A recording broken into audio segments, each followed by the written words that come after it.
କଟକ 95 ଜାତୀୟ ରାଜପଥର ଲୁହାପଙ୍ଗଠାରେ ଦନ୍ତା ହାତୀ ଆତଙ୍କ।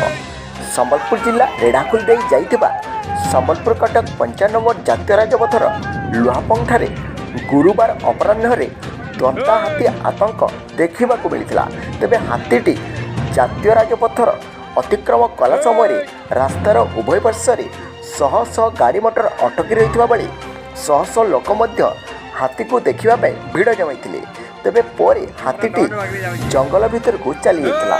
ତେବେ ହାତୀଟି ରେଢ଼ାଖୋଲ ଅଞ୍ଚଳରେ ଆତଙ୍କ ସୃଷ୍ଟି କରି ବହୁ ଧନଜୀବନ ନଷ୍ଟ କରୁଥିବାରୁ ହାତୀକୁ ଅନ୍ୟତ୍ର ଜଙ୍ଗଲକୁ ଘଉଡ଼ାଇବା ପାଇଁ ଜନସାଧାରଣରେ ଦାବି ହୋଇଛି।